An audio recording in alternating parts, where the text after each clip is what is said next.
How to stay motivated when you're struggling with setbacks.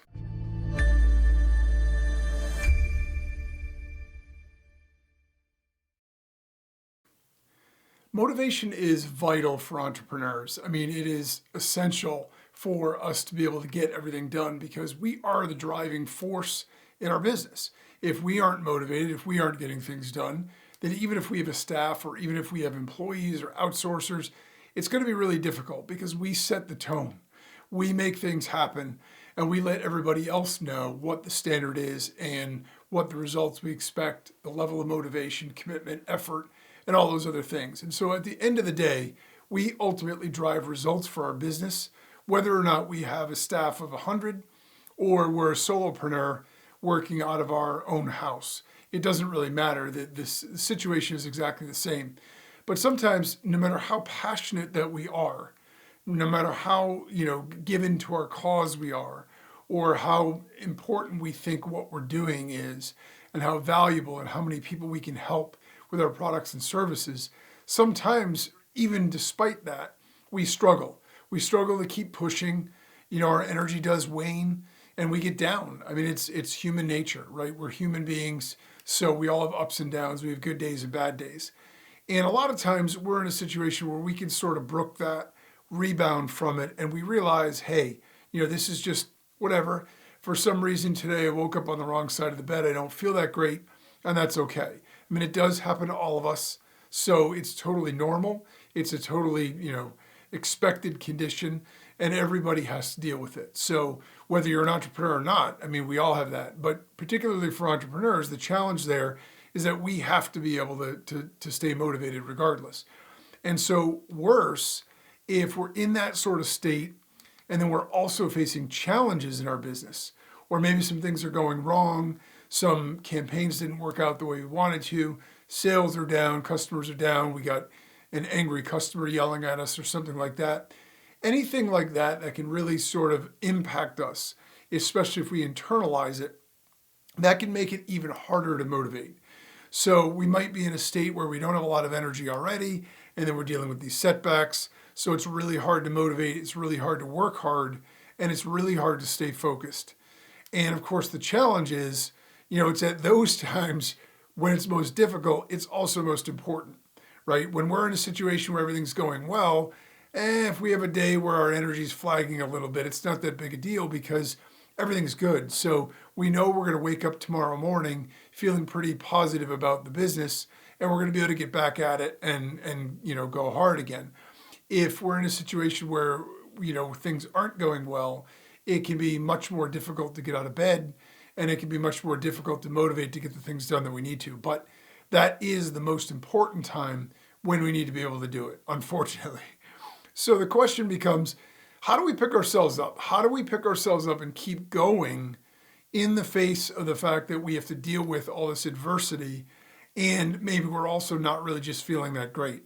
So staying motivated in the face of setbacks can be really challenging, but there are strategies that we can use to help maintain our drive and focus.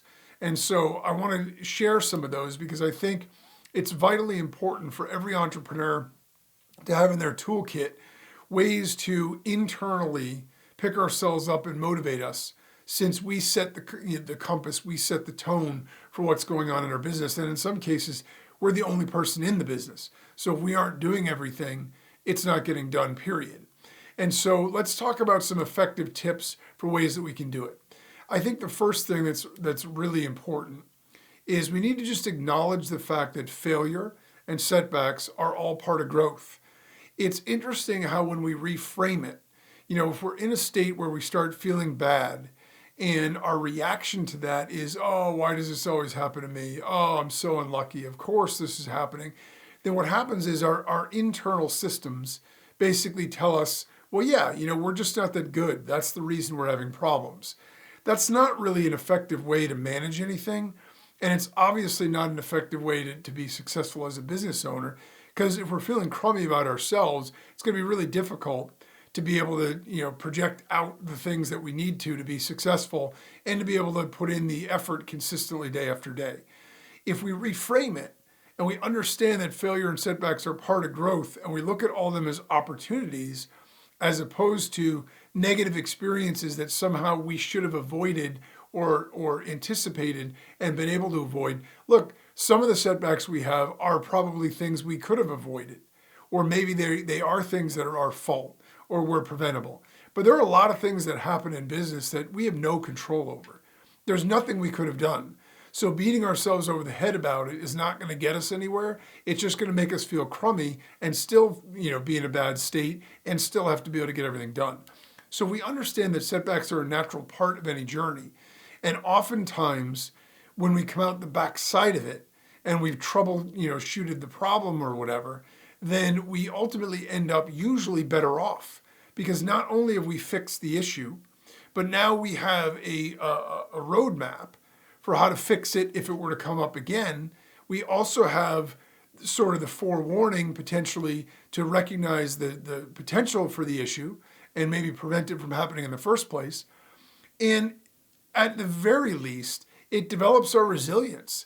It develops our ability to cope, our ability to keep going in the face of challenge. And that in and of itself is a vitally important skill for entrepreneurs. If you study most of the successful entrepreneurs, in history, they all had tremendous setbacks. They just never let it be fatal. They just never let it make them give up. And so by embracing failure as a learning opportunity, we can provide, valuable insights for ourselves that will help us improve and adapt our approach. And so that way, maybe we're going to be able to, prevent it from happening again, or at least we're going to know we're strong enough to be able to get through it if it does. Seth Godin, the marketing mastermind, once said, the person who fails the most wins. And I think a lot of inventors in history have this sort of in their DNA. They understand that failure is one step closer to success. And so they just want to fail fast. I mean, obviously they'd rather get it right the first time, but nobody ever does. And so they still take benefit from failure because they learn from each of those and they keep dialing it in until they get closer and closer. So if we do that with each failure, it will bring us closer to success. So that's a vitally important thing that we can do. And I think it really adds a big impact to the way that we even think about and react to problems and challenges in the business. And so that's the most important thing to do with our mindset. Now, another thing that we can do is to reconnect with our purpose. Sometimes, we start a business or we start our entrepreneurial journey and we have this great thing in mind that we want to accomplish. And then what happens is somewhere along the line, we get in the throes of what we're doing. We're so busy doing that it's not that we've forgotten about it or lost sight of it. It's just that it's not top of mind. We're too busy working in the business, doing things. And then when we're faced with problems, that purpose sort of gets shuffled under the rug a little bit and we forget about it. But if there's a driving purpose, if there's a burning desire that got us started in the first place, where we really feel we can make change here, we really feel like we can impact people's lives, make a difference, make their lives better, and all of those things, just by sort of sitting in that for a little bit, by closing our eyes and thinking about it and getting back into that emotive state where we're actually feeling that purpose realized and feeling the impact that we would have on other people and how that would make them feel and how it would improve their lives. That is easy to give us that spark back, that motivation where we need to keep going. Because when we remember why we started the journey, that will obviously help us keep going. So we want to keep those core motivations at the very forefront, and we want to be able to revisit that whenever we need it. It's obviously we're not going to sit there staring at our mission statement every single day. We have work to do. So that makes total sense. At the same time, we always want to have that handy, and we want to have it somewhere where it's written down so we can reconnect with it, we can remember, and we can remember the purpose for what we're doing. When we have that really strong why, we can manage the how. And so that is really the key. That's the important thing in terms of being able to manage that and get us back motivated, going, and moving in the right direction. So that will help us push through tough times, and it'll be the lighthouse that we need. The other thing that we can do is we can visualize the long-term impact of our efforts, right? Because when we are able to see that, okay, there's a big struggle going on right now because there's a giant market out there with all of these customers and clients, and they don't know yet. They're suffering from something or they want something. I have something that's going to be able to fill that need, that's going to make their lives better, that's going to ease their pain, that's going to improve their well-being, whatever it is. And they just don't know it yet. By thinking about the future realized and visualizing that long-term impact of our efforts and seeing the people in their daily lives being happier, being more fulfilled, being whatever it is that our product or service creates, is going to make that a lot more visceral and a lot more easy to get back emotional about what we care about and feel motivated to keep going. And that will help reinforce our commitment, to our own goals that we set. The other thing we want to do is we want to break goals into manageable steps. If we want to climb Mount Everest, we don't start off with the idea that the first step is climb Mount Everest, right? I mean, that's the goal, and it's great to have this lofty goal. And so if our business's goal is something really lofty and grandiose, that's fantastic. A vision is a great way to stay motivated. At the same time, we can't get to the mountaintop if we don't figure out the pathway to get there. So we have to step that backward and break it up. And we want to break it up into small enough goals that we keep achieving milestones. Large goals can be great, but the challenge is they can also be really overwhelming. And that's particularly true in times of struggle. If things are going well and we're tracking towards something, we can say, wow, we're going to knock that goal out of the park. If things aren't going well and, we're trying to go from A to Z as step one, and we can't get past step C because we're stuck there, it's going to seem so overwhelming, we're going to want to give up. We're going to say, we're never going to get there. I mean, I can't even imagine how long that's going to take, how hard that's going to be when we can't even get past this. If we set our first goal at A to C, okay, well, now we've got a little bit of a roadblock, but as soon as we get through this one roadblock, we've accomplished that first milestone. And so by breaking things into smaller bite-sized chunks that really allow us to get those accomplishments, there's a lot of benefits in that. There's nothing wrong. We're always taught that we need giant goals. And at the end of the day, we can have big goals, but we need to break them down because that's what builds momentum. Achieving goals, right? Setting a milestone and reaching it are the things that get you to the next stage. Those are the things that help you build that momentum that then you can use to carry on and carry on. Then you look back and you're like, whoa, I can't believe I've come this far already. I had the fortunate opportunity to hear the goalie from the 1980 U.S. Olympic hockey team speak. And, just the quick sort of 10,000 foot view, the 1980 U.S. Olympic hockey team was a bunch of college kids. They were a huge underdog to the Russian team that hadn't lost a game in years. The Russian team beat the NHL, professional all-stars by 3 or 4 goals a couple of weeks before the Olympics. And so the idea that these kids from the U.S. would be able to knock off this Russian juggernaut of a team was laughable. And, one of the ways they were able to do it was to keep their scoring down. And obviously the goalie has a very big part in that. The whole team does, but the goalie has to stop the puck. And so Dan Craig said when he was talking about it, he said, what I did was thinking about stopping the Russians from scoring for 60 minutes was insurmountable for me. I couldn't even get my head around that. We had given up 7 goals to them 2 weeks earlier. So what I did was I broke each period into 5-minute chunks. For this 5 minutes, I want to hold them scoreless. And he didn't hold them scoreless for all those 5-minute chunks, but he could make it through the 5 minutes. Then he could look up at the clock and say, all right, I did it. Now the next 5 minutes. Now maybe he gave up a goal in the next 5 minutes, but then it resets again 5 more minutes, and you're 10 minutes in, you've only given up 1 goal. Hey, that's not so bad, right? And so the idea is by breaking things into smaller chunks, you're able to manage it because each thing feels and seems achievable. The idea of holding them scoreless for 60 minutes doesn't seem achievable. 5 minutes, sure, I could do that. And then you do it, and then you do the next 5 minutes. And that's the same principle for entrepreneurship. We want to break all the things we need to do into small bite-sized chunks that we can accomplish, check off, and get that momentum going forward so we can feel better about what we're doing. That will really increase that motivation.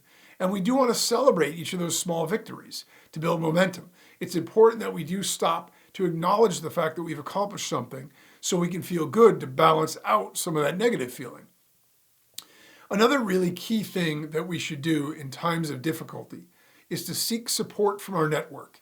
If we have a professional network, if it's a personal network, whatever it is, but in particular, if we have friends who are entrepreneurs, if we're in a mastermind group, if we're in any other kinds of groups where we know other entrepreneurs, because they've been through the same things, it's most valuable to talk with them. If we don't have a network of peers in that situation, we should find one, for one. But fine, we can use family, friends, whatever. That's beneficial. But if they aren't entrepreneurs, there's a level of disconnect because they don't quite understand the challenges on the same level. So they love us, but they don't understand the challenges in the same way. We talk to another entrepreneur, they can share a story where they were through something as bad or worse than we are, and that can make us feel better. They can encourage us, keep us going. They can also give us advice and tips. So we don't want to ever hesitate in those situations to reach out to mentors, to colleagues, to friends during any of those challenging times. Sometimes just the act of sharing the struggles itself, even without any advice at all, even just somebody to listen, can provide new perspectives and remind us that we aren't alone in our journey, but also just sort of let us process it. Sometimes if we're all pent up and we're all inside ourselves, we can't process it. As soon as we talk about it, all of a sudden, sometimes the avenues and the pathways become clear. And we're wondering, why didn't I see that before? It was right in front of me. But it's because we needed to process it in a way that we weren't able to by ourselves. Another really important fact or idea, and I think this goes even not in times of challenge, is to practice self-compassion. Oftentimes entrepreneurs are the hardest on ourselves than anybody would ever be.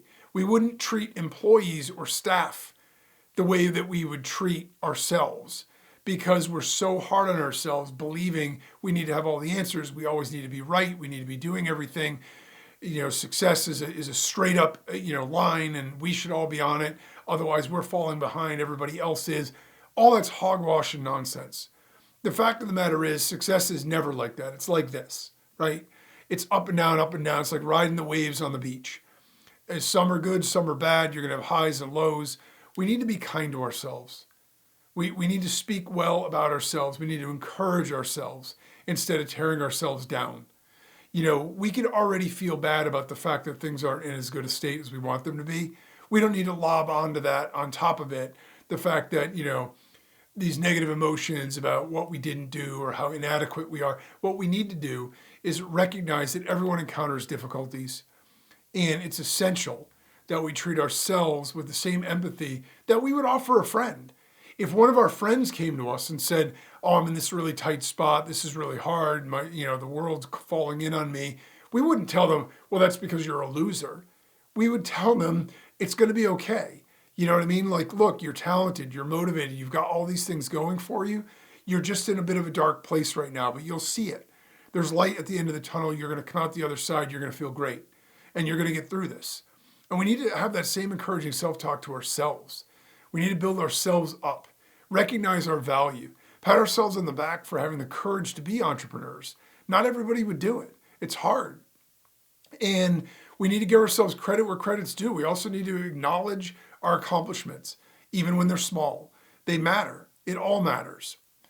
Another really key thing that we can do is just to get moving. Sometimes the act of sitting around and wallowing is in and of itself the problem. The more sedentary we become and inactive, the more procrastination we do, the worse we feel about ourselves and the less gets done. Sometimes we just need to get moving and take action. My wife's grandmother always had an expression. When any of her kids were moping around the house, she would say, "Pick up a broom." And her idea was basically get up, get moving. And that was her solution to everything. If you were bored, if you were stressed, if you didn't feel good, if you were unhappy, pick up a broom, like start doing something, go play, do whatever it is. Because when you start moving, when you start taking action, even in small ways, it really helps us regain that momentum. The amazing thing about it is it really does work. We start moving, then all of a sudden the pins start falling and we're like, well, this is easy, that's easy, I'm going to knock that out. Then we have that momentum again, built back up. So even though we've got an obstacle, we go to bed with a totally different perspective. Instead of feeling defeated and beaten down by it, we're motivated. We're ready to conquer this thing. We look at it as a challenge that we're going to overcome. Newton's first law of motion suggests staying in motion is easier than starting from rest. Absolutely true, even for entrepreneurs. So taking a small step, doing anything, getting up, getting moving, even if it isn't in our business itself, going to the gym, working out, going for a walk, doing some chores. Maybe we need to clear our head and get away from business, but do something that gets us moving. The other thing we want to do is reflect on past resilience. Think back across our lives. It can be in our entrepreneurial journey or in our personal lives. We've all faced setbacks. We've all faced problems. Look back at previous challenges that we've faced and how we've overcome them. When we remind ourselves of our past successes, sometimes we'll surprise ourselves. We don't even remember because we don't focus on that. But that can reinforce our belief in our own ability to navigate those current difficulties, which is really important and valuable. And ultimately stay inspired, right? That's another thing. We want to surround ourselves with positive influences. If we have people in our lives that are negative, we want to avoid them when we're in low times because we know they're just going to tear us down and make us feel worse. We want to surround ourselves with things and people that are positive, that are motivating, that are inspiring. It could be a book, it could be a podcast, it could be a song, it could be a friend or a person, like-minded people, whatever. It doesn't matter. But when we engage in all of that, it keeps us inspired and it gets us motivated. It makes us feel better about ourselves and better about our situation. Sharing our journey and supporting others can also enhance our own motivation. So sometimes being that motivating force for other people, despite the fact that we don't feel like it, ultimately will motivate ourselves. And that's really powerful as well. So if we implement these strategies, we can cultivate resilience, we can maintain motivation, and that can empower us to overcome those setbacks and continue pursuing our goals despite the fact that we have a challenge in front of us. So the takeaway here is that highs and lows, triumphs and setbacks are all part of the entrepreneurial journey and package. It's a package deal. It's easy to stay motivated when times are good and everything is working, no doubt, right? Anybody can run a business in those circumstances. But in times of struggle, this is where we find out what we're made of. This is where we have that opportunity to do what most people won't do, and that's keep going. Find an answer. Find a way through and use that experience to make us stronger and to be able to galvanize us from the future problems and setbacks that we're ultimately going to face. If we handle adversity this way, we not only develop the skills and resolve to succeed in business, but we also become personally unstoppable.